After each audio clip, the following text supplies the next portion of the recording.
참 소망의 새 아침이 밝았습니다. 2022년 9월 23일 금요일 새벽 기도회를 시작하도록 하겠습니다. 다 같이 찬송가 342장을 찬양하시겠습니다.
오늘 하나님께서 저희들에게 주신 말씀은 사무엘하 3장 27절에서 39절의 말씀입니다. 사무엘하 3장 27절에서 39절의 말씀을 제가 읽도록 하겠습니다.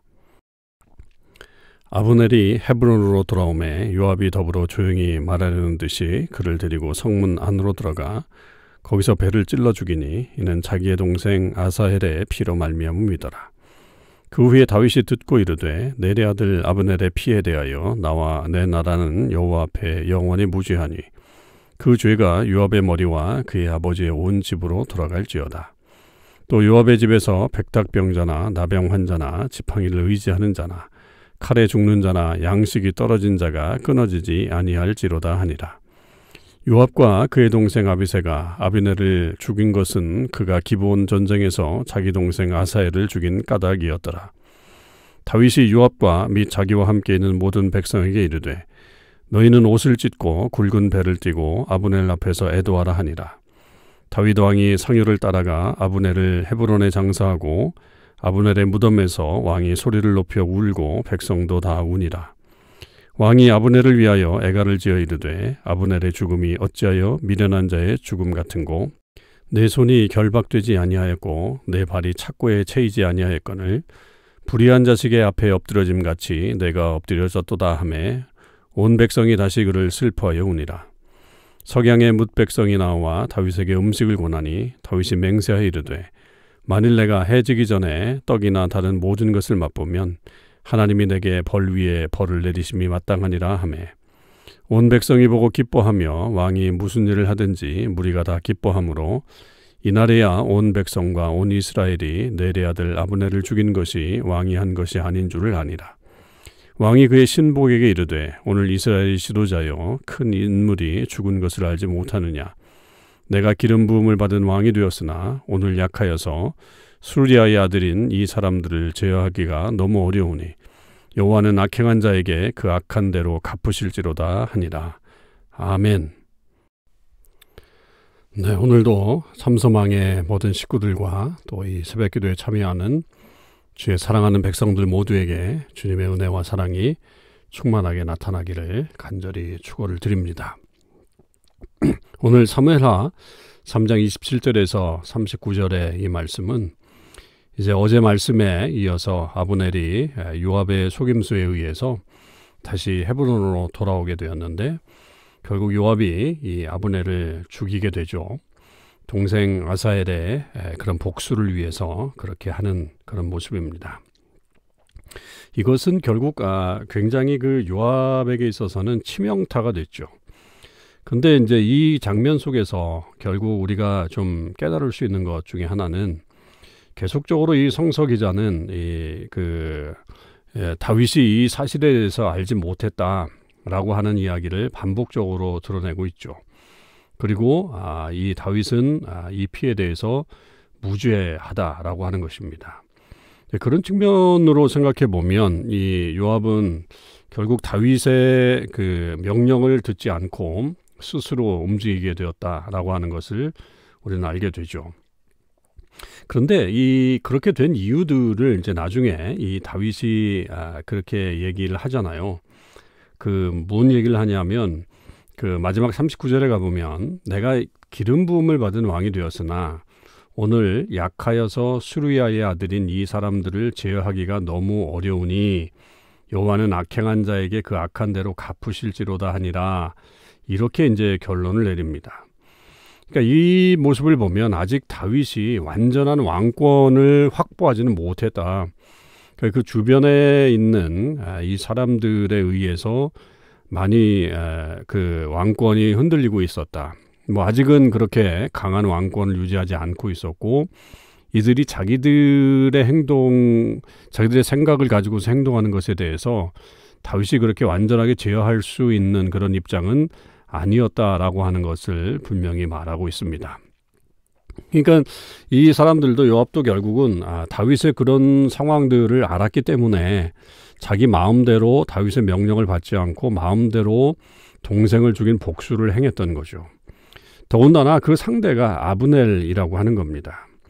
여러분이 아브넬이 얼마나 위대하고 중요한 인물인가라고 하는 것은 다윗의 그 아브넬이 죽은 다음에 나타나는 행동들을 통해서 보면 알 수 있죠. 다윗은 이제 요압이 그렇게 아브넬을 죽인 것을 깨닫고 나서는 아브넬을 애도하기 시작합니다. 심지어는 그를 위해서 조가를 부르는 거죠. 그 애가를 지어가지고 부를 정도로 그렇게 그 아브넬을 추도하는 그런 내용들이 나옵니다. 그래서 백성들 앞에서 그 아브넬의 죽음에 대해서 소리를 높여 울고 백성도 울 정도로 굉장히 큰 애도를 표하고 있는 것을 볼 수 있죠. 심지어는 백성들이 다윗에게 음식을 먹으라고 그렇게 얘기를 했음에도 불구하고 다윗이 내가 해지기 전에 떡이나 다른 모든 것을 맛보면 하나님이 내게 벌 위에 벌을 내리심이 마땅할 것이다 라고 하면서 음식까지 거절하고 있는 것을 보게 됩니다. 그러니까 그만큼 간절하게 이 아브넬을 애도하고 있는 그런 모습이죠. 왜 그랬을까요? 왜 그렇게 아브넬을 사랑했을까요? 그 아브넬의 죽음에 대해서 그렇게 애도를 했을까요? 그 답이 36절에 보면 나오죠. 온 백성이 보고 기뻐하며 왕이 무슨 일을 하든지 무리가 다 기뻐함으로 라고 하는 이 말입니다. 그러니까 이 아브넬이라고 하는 인물이 굉장히 중요한 인물이죠. 특별히 이제 이 이스라엘 지파, 이 베냐민 지파를 포함한 이스라엘의 많은 그 숫자들이 사울에게 소속되어 있는 그런 지파들이었는데 그 사람들이 존경하는 사람은 바로 이 아브넬이었다라고 하는 겁니다. 그러니까 그 아브넬이 죽었다고 했을 때 이 사람들에게 있어서는 굉장히 큰 어떤 아쉬움도 있었고 안타까움도 있었지만 아니 그렇게 위대한 장수인 아브넬을 죽였다라고 하는 말은 민심을 이반할 수 있는 일들이 벌어지게 되는 겁니다. 그러니까 그것으로 인해서 사람들이 다윗을 따르지 않을 수 있는 확률이 굉장히 높은 거죠. 저렇게 다윗이 아브넬이라고 하는 그 위대한 인물을 이렇게 알아주지도 않고 제거해버린 것 아닌가라고 하는 그런 의구심을 갖게 됩니다. 물론 이제 그것을 요압이 행했지만 뭐 대체적으로 어떤 일을 행했을 때 가장 높은 지도자가 사실은 뭐 거기에 대한 책임을 지는 것 아니겠습니까? 그러니까 당연히 사람들은 뭐 요압이 죽였다고 하지만 뭐 요압은 다윗의 명령을 받고 그렇게 했을 거야라고 하면서 모든 원망이 다윗에게 갈 수 있는 그런 처지가 된 거죠. 그럴 때에 이 다윗이 아브넬을 위한 그 추도를 하고 그리고 아주 그것도 극진히 그를 추도하게 되었을 때에 사람들의 마음이 점점 이 다윗에게로 향하는 그런 모습을 우리는 보게 됩니다. 그러니까 이것이 굉장히 다윗에게는 위대한 점이었고 이것으로 인해서 이스라엘의 그런 지파 그리고 또 이스라엘에 속한 그런 사람들의 마음을 돌이키는데 굉장히 큰 역할을 하게 됐던 것을 우리는 분명히 보게 됩니다. 그러니까 이런 일들이 결국은 다윗의 위대함이죠. 위대함. 또 그가 가지고 있었던 지혜로운 행동의 어떤 그런 모습입니다. 근데 그런 아브넬을 요압은 죽여버린 거잖아요. 그냥 개인적인 어떤 복수를 위해서 그렇게 죽였기 때문에 얼마나 이 요압이 참 이렇게 경솔한 행동을 했는가라고 하는 것을 분명히 우리는 알게 됩니다. 여기서 요압과 다윗의 어떤 그런 극명한 대조가 나타나게 되고 결국은 다윗이 선택한 그 길이 나중에 다윗 왕조를 이루어가는데 아주 큰 역할을 하게 되었다라고 하는 것을 우리가 분명히 이 이후의 모습을 통해서 보게 되는 것을 알 수 있습니다.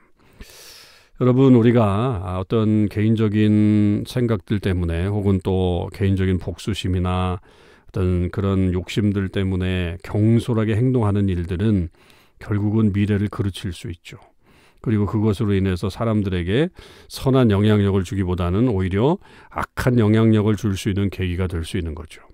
그러니까 그것을 완전히 뒤집은 것이 이제 다윗의 이런 행동이라고 하는 거죠. 그러니까 다윗은 정말로 그렇게 사람들의 마음을 사로잡을 수 있는 그런 행동을 하게 됐고 결국 그 일이 다윗을 이제 온전한 이스라엘의 왕으로 세우게 되는 그런 계기가 되었던 것을 볼 수 있습니다. 우리도 다윗처럼 그렇게 행동하는 지혜로운 사람들이 될 수 있기를 바라고요. 어떤 상황 파악을 할 때 그냥 단순히 내 생각대로 파악하는 것이 아니라 전체적으로 이 상황은 지금 어떤 일이 벌어지고 있는가라고 하는 것을 잘 염두에 두고 잘 행동해서 우리의 삶을 통해 하나님의 은혜가 더 계속적으로 나타날 수 있게 되기를 간절히 주님의 이름으로 축원을 드립니다. 함께 기도하죠. 하나님 감사합니다. 오늘도 하나님의 말씀을 통해서 우리 삶의 지혜를 얻습니다. 요압은 개인적인 복수심 때문에 위대한 장군인 아브넬을 죽이게 되었습니다. 그 일은 엄청난 비극을 불러오는 일이었습니다. 그러나 그런 일이 있음에도 불구하고 다윗은 아브넬을 추도하며 그 백성들의 마음을 사로잡았던 것을 볼 수 있습니다. 그 일이 결국은 다윗을 이스라엘의 전체 왕으로 등극하게 되는 그런 계기가 되었던 것도 저희들이 알게 되었습니다. 아버지 하나님, 우리의 행동 하나하나가 하나님의 큰 뜻을 저희들이 잘 드러낼 수 있는 삶이 되길 원합니다. 그저 개인적인 어떤 욕심 때문에 개인적인 생각 때문에 하나님의 일을 그르치는 어리석은 자들 되지 않게 도와 주시옵소서. 때로는 우리에게 닥치는 여러 가지 일들 속에 하나님 우리가 지혜가 없어서 경고망동하는 경우들도 있지만 주님 그럴 때라도 저희들을 받아주시고 용서해 주셔서 다시 원래의 자리로 돌아갈 수 있게 하시고 그 일로 인해서 선한 결과들을 만들어낼 수 있는 주의 백성들 다 되게 하여 주시옵소서. 오늘 하루도 하나님께서 주신 삶을 귀하게 여길 수 있게 하시고 매일매일 정말 기쁘고 아름다운 삶을 살아갈 수 있게 하여 주옵소서. 감사드립니다. 우리 주님 예수 그리스도의 이름으로 기도하옵나이다. 아멘. 성도 여러분, 오늘 하루도 주님 은혜 안에서 승리하시는 삶을 사실 수 있기를 바랍니다.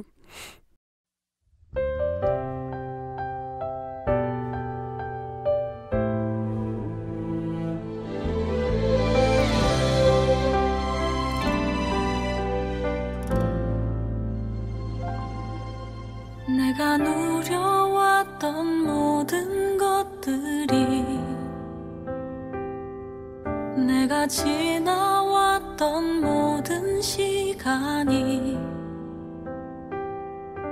내가 걸어왔던 모든 순간이 당연한 것 아니라 은혜였어. 아침 해가 뜨고 저녁에 노을, 봄의 꽃향기와 가을의 열매, 변하는 계절의 모든 순간이 당연한 것 아니라 은혜였어. 모든 것이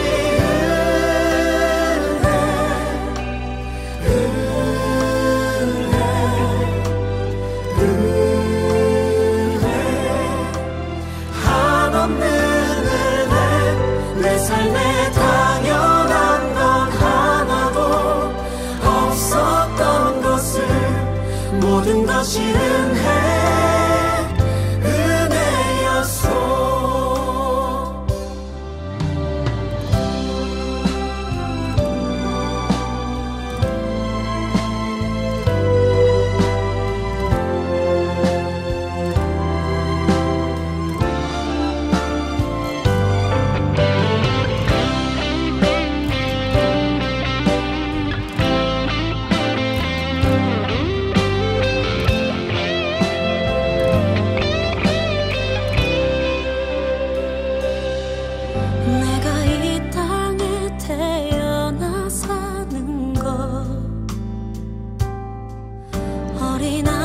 시절과 지금까지 숨을 쉬며 살며 꿈을 꾸는 삶, 당연한 것 아니라 은혜였어. 내가 하나님의 자녀로 살며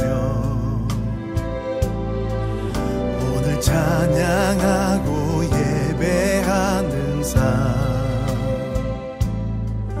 복음을 전할 수 있는 축복이 당연한 것 아니라 은혜였어. 모든 것이